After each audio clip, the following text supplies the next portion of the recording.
prononcer une phrase que je ne prononcerai plus jamais. Bienvenue dans le pont Mathilde. Qui va payer ?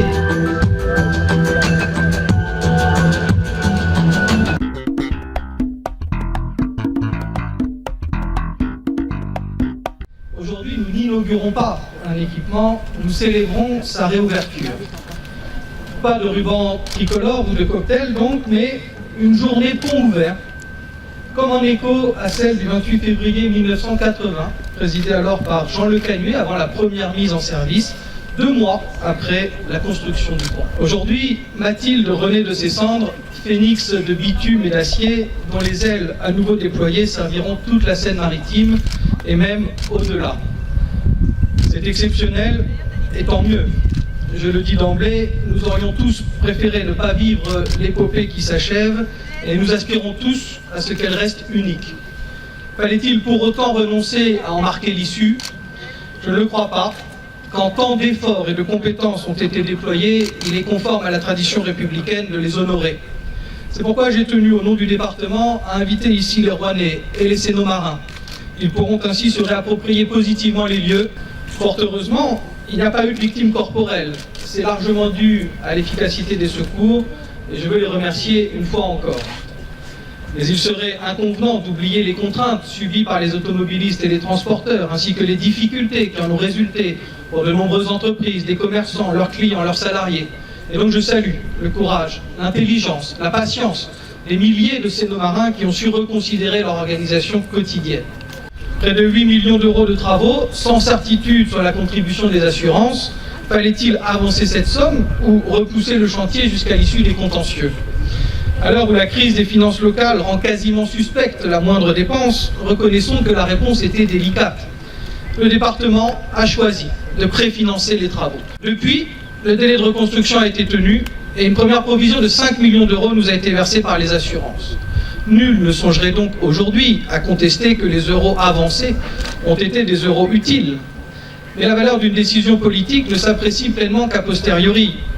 Président du département depuis janvier, je mesure chaque jour ce que signifie la notion d'arbitrage. Pour ceux qui ont été rendus dans ce dossier, permettez-moi de saluer mon prédécesseur, Didier Marie, ainsi que tous les conseillers généraux. Leur unanimité a répondu par avance aux polémiques de la dernière heure. Pour conclure, et puisque nous commémorons cette année le centenaire de sa mort, permettez-moi de citer Jean Jaurès. L'histoire enseigne aux hommes la difficulté des grandes tâches et la lenteur des accomplissements, mais elle justifie l'invincible espoir. Nous avons fait plus qu'espérer la reconstruction du pont Mathilde. Nous avons œuvré pour qu'elle aboutisse aussi vite et bien que possible. Aujourd'hui, je suis fier et heureux de le rendre à son histoire. Merci à vous. Ouverture. Bravo au Conseil général, bravo au département de Seine-Maritime. C'est une évidence pour tout le monde. Les transports en commun ont été l'une des solutions, vraisemblablement l'une des solutions les plus importantes à la résolution de nos problèmes quotidiens. Quasiment immédiatement, plus 10% de fréquentation. Il a fallu répondre présent et grâce au professionnalisme chauffeurs de bus, de métro, du Théor, cela s'est bien déroulé, je crois. La qualité de vie demain dans cette agglomération, à l'évidence, ne passera pas par le tout voiture. La qualité de vie dans la métropole Rouen-Normandie va passer par des transports en commun renforcés, une qualité de l'air préservée, une vie collective plus paisible. Si les habitudes anciennes revenaient demain, nous aurions à nouveau, comme aujourd'hui, il faut bien le dire, de nombreux embouteillages, du temps perdu, de la pollution, des problèmes de santé. Et donc, j'en appelle au fond à nous tous ici. Les pouvoirs publics sont déterminés, mais chacun doit faire, au fond, l'expérience d'éventuelles nouvelles habitudes à prendre. Mais nous savons tous que les problèmes ne disparaîtront pas d'un coup de baguette magique, que nous avons besoin d'un contournement Est, que nous avons exprimé cette position de manière commune. Et puis pour paraphraser le grand Jacques, mon cœur, arrête de répéter qu'il est plus beau qu'avant l'été, Mathilde est revenue. Que pouvez-vous nous dire sur cette inauguration qui est parfois même un peu critiquée puisque on se dit que c'est peut-être pas forcément le mot juste. C'est pas une inauguration, c'est avant l'ouverture à la circulation ce soir. En plus, comme c'est un pont qui est réservé aux voitures, il n'y a aucun piéton sur le pont. Et donc je pense que c'est une excellente idée de passer une journée que les piétons, c'est-à-dire nous tous, mesurent ce que représente la longueur de cet ouvrage, ce que représente l'ampleur de cet ouvrage. On a cité le 1000 tonnes d'acier. Donc un pont dans une ville organisé autour de son fleuve. Rouen, c'est la Seine. Rouen, c'est un fleuve. Et donc, quand il y a un fleuve au cœur d'une ville, les ponts sont absolument essentiels, stratégiques. Il n'y a pas de mots assez forts. Et donc, un pont qui manque, c'est un pont qui crée beaucoup de problèmes. Donc, le retrouver était un moment qu'il fallait fêter. Moi, je veux tout simplement aujourd'hui exprimer ma satisfaction. Je suis satisfait, je suis content que le pont soit rouvert parce qu'il est indispensable. On ne peut pas s'en passer, on ne pouvait pas s'en passer. Reconcevoir, réouvrir, réparer, réouvrir le pont Mathilde, c'était des tâches supplémentaires et ça méritait aussi d'être salué parce qu'on a continué le reste, on a continué à faire avancer la ville. Et pour moi, la vision d'avenir, c'est de nouveaux habitants sur Rouen, de nouveaux quartiers en cœur de ville, parce que c'est ça qui permet d'avoir une vraie qualité de la ville. C'est des transports en commun sur des voies réservées toujours plus performants. Ça fait 25 ans que je m'y consacre. Je vais continuer parce que c'est absolument fondamental. Et en inaugurant le pont, je pense aussi à tout cela. Je pense aussi à l'achèvement du pont Flaubert. Je pense aussi à la nouvelle gare ferroviaire. Et je pense aussi, bien entendu, à une infrastructure comme le contournement Est.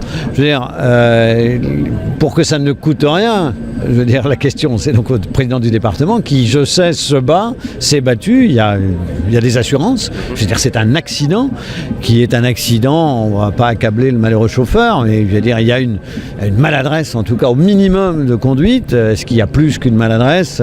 C'est pas à moi de le dire, mais en tous les cas, on est dans un accident avec une responsabilité de celui qui a causé l'accident. Et dans ce cas, les assurances sont faites pour cela.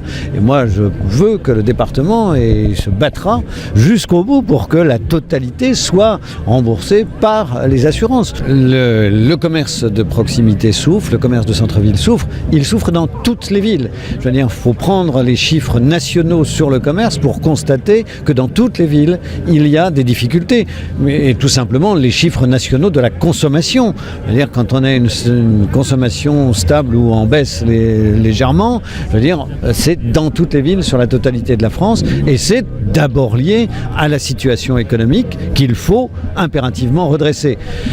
Bien entendu, à cela, dans telle ville, c'est tel problème, dans telle autre, c'était tel autre type de difficulté. À Rouen, une difficulté complémentaire à la crise a été le pont Mathilde. Et bien entendu, nous allons tout faire pour soutenir et redynamiser comme nous le faisons, comme nous n'avons pas cessé de le faire à l'occasion de Noël, à l'occasion de manifestations, en soutenant les commerçants avec des animations comme, je veux dire, la Bradie de printemps, il y en a une autre dans une dizaine de jours. Je veux dire, c'est un aspect essentiel pour le maire de Rouen que la vie économique locale, et la vie économique locale, c'est bien entendu la vie commerciale. Mais tout ce que nous faisons en matière de tourisme, tout ce que nous avons fait, tout ce que nous faisons, tout ce que nous allons continuer à faire en matière de tourisme, c'est aussi un élément majeur pour le commerce. Donc c'est un front sur lequel nous sommes en permanence. Le pont Mathilde, de ce point de vue-là, a été une difficulté. Il y a d'autres éléments. À Rouen, l'Armada l'an dernier, les grandes expositions, les grands événements, je veux dire ce que nous construisons, je veux dire avec l'Historial Jeanne d'Arc ou avec le Panorama, sont des éléments qui vont contribuer à booster, je veux dire, le commerce de centre-ville et faire en sorte qu'il y ait toujours plus d'habitants à Rouen, parce qu'une grande ville, c'est une ville qui se développe. Je veux dire, c'est aussi se battre pour le commerce rouennais. Cette inauguration, elle a priori fait parler, mais ce qui m'intéresse, c'est de savoir ce que vous en pensez. D'abord, je viens de m'apercevoir que ce n'est finalement pas une inauguration, puisque les hommes politiques que nous avons entendus se congratulent de la manière dont ils ont géré ce dossier, mais sont bien obligés de constater que ça a été une véritable catastrophe pour Rouen. On a tort de s'en glorifier. Il y a des décisions qui ont été prises, qui ont été extrêmement difficiles pour le commerce rouennais, et extrêmement difficiles pour l'environnement, extrêmement difficile pour l'ensemble des automobilistes. Je déplore fondamentalement, le retard à la mise en place de la procédure judiciaire, on a perdu au moins 3 mois, et 2, le choix de faire passer tout le monde par le pont un des ponts les plus éloignés du sinistre, alors que le pont Corneille aurait pu être ouvert à la circulation et permettant immédiatement d'évacuer l'ensemble des embouteillages. C'était un choix politique de la part de la municipalité et de la CREA. C'est un choix pour privilégier la nécessité du transport en commun, nécessité que je ne conteste pas. Il faut du transport en commun sur la région rouennaise, mais pas au prix de la disparition de l'ensemble du commerce centre-ville. Ce qui se passe, c'est que les gens sont désespérés, restent sur le plateau et ne descendent plus, ce qui fait que le commerce de centre-ville périclite. Et c'est vrai, vous avez raison, c'est important pour notre patrimoine, car des rues sans commerce, ce sont des rues qui n'attirent plus les touristes, qui n'attirent plus les chalands, et c'est dans ces conditions une vie qui meurt dans son centre historique. Ça serait dramatique pour Rouen. C'est une réouverture et ce que j'appelle moi une journée pont ouvert, c'est-à-dire permettre à cette population qui a suivi les différentes étapes du chantier d'en prendre possession de façon positive après, je dirais, des difficultés que nous avons vécues pendant presque 2 ans. Il y a là aussi un hommage qui est rendu aux salariés, aux fonctionnaires qui ont permis de tenir les délais de reconstruction, et pour près de 8 millions d'euros, je crois que la moindre des choses était d'honorer effectivement ces efforts. À ce jour, les contentieux se poursuivent, mais il faut dire très simplement que là où le département a avancé près de 8 millions d'euros, nous avons d'ores et déjà récupéré 5 millions d'euros par les assurances. Et donc il reste une partie de la somme à compléter dans le cadre des procédures, mais c'est le travail que nous menons, et l'objectif est en effet que le contribuable au final ne supporte pas cette charge. D'abord, il y a le choix du groupement d'entreprises, et il a fallu, je crois, au départ, quand nous l'avons fait, mesurer le rapport qualité-prix pour tenir le meilleur coût et la meilleure qualité. Et donc c'est d'abord la prouesse des salariés de ces entreprises que je veux saluer. Dans le même temps, bien sûr, l'attention des élus, le département, ses présidents successifs, Didier Marie et moi-même, ont chaque jour veillé à ce que le chantier se déroule bien. Ça a été le cas, et il faut mesurer vraiment la puissance de ce travail en même temps que son extrême précision, y compris dans les délais. En tout cas, nous avons au département une grande richesse dans les équipes de la collectivité, des fonctionnaires compétents, engagés, et l'articulation entre les décisions des élus et le travail des fonctionnaires produit, je crois, des effets utiles. Et moi, ce que je veux surtout souligner, c'est l'utilité que nous recherchons. Il n'y a pas d'autosatisfaction, il y a du travail, et aujourd'hui, en même temps, la reconnaissance de ce travail, qui est d'abord celui, je le disais, des fonctionnaires et des salariés.